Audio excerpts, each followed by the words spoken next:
विक्रांतला देखील भेट दिली। गोव्यात आयएनएस विक्रांतवर त्यांनी जवानांशी संवाद साधला। यावेळी त्यांनी नौसैनिकांसह त्यांच्या कुटुंबियांना देखील दिवाळीच्या शुभेच्छा दिल्या।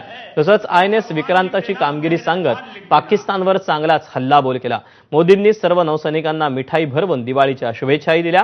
यावेळी सैनिकांनी देशभक्तीपर गाणी देखील गायली।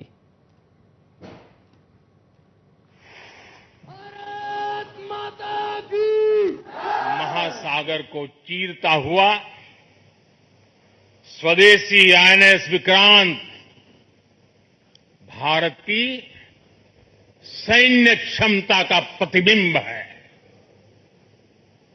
अभी कुछ ही महीने पहले हमने देखा है विक्रांत ने अपने नाम से ही पूरे पाकिस्तान की रातों की नींद उड़ा दी थी।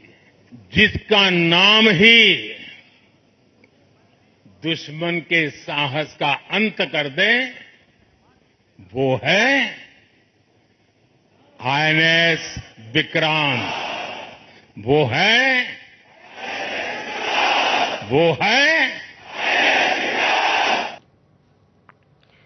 मोदी हे दरवर्षी जवानांसोबतच आपली दिवाळी साजरी करतात। 2014 पासून पंतप्रधान नरेंद्र मोदींनी कुठे कुठे जवानांसोबत दिवाळी साजरी केली आपण पाहूया। 2014 ला सियाचीन लडाख इथे मोदींनी जवानांसोबत दिवाळी साजरी केली। त्यानंतर 15 ला अमृतसर पंजाब इथे नरेंद्र मोदी पोहोचले होते। तर 2016 ला सुमडो हिमाचल प्रदेशमध्ये त्यांनी जवानांसोबत दिवाळी साजरी केली। त्यानंतर 17 साली गुरेज सेक्टर अर्थात जम्मू काश्मीरमध्ये मोदी हे दिवाळी साजरी करण्यासाठी पोहोचले होते। त्यानंतर हर्षिल स्टेशनला 2018 साली उत्तराखंडमध्ये मोदींनी जवानांसोबतच दिवाळी साजरी केली। त्यानंतर 19 साली राजौरी जम्मू काश्मीरमध्ये त्यांनी जवानांसोबत दिवाळी साजरी केली। 2020 साली देखील राजस्थान इथे जैसलमेरमध्ये पंतप्रधान नरेंद्र मोदी जवानांसोबत होते। 2021 साली नौशेरात देखील पंतप्रधान नरेंद्र मोदींनी जवानांसोबत दिवाळी साजरी केली। त्यानंतर 2022 साली कारगिलमध्ये मोदी पोहोचलेले होते।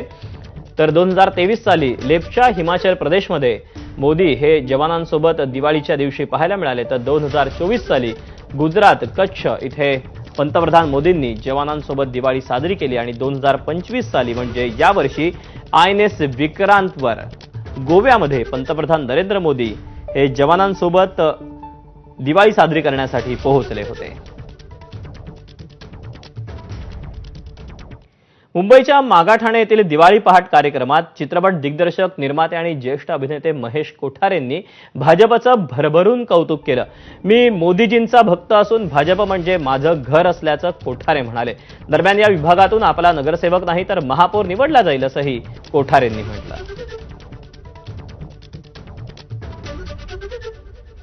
आपलं भाजप म्हणजे आपलं घर आहे, पण मी जरा सुद्धा भाजपचा भक्त आहे, मी मोदीजींचा भक्त आहे।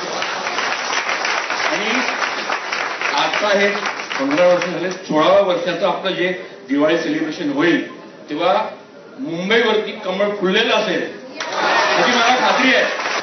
तर तसंच ह्या वेळेला आपल्या ह्या परिसरातून आपला एक कॉर्पोरेटर निवडून देण्यात येणार आहेच, पण तो एखादी सांगता येते कारण भाजप नवीन नवीन लोकांना संधी देत असते, म्हणून सांगता येत नाही का एखाद्या ह्या वेळेचा महापौर सुद्धा इथून निवडून गेलेला असेल।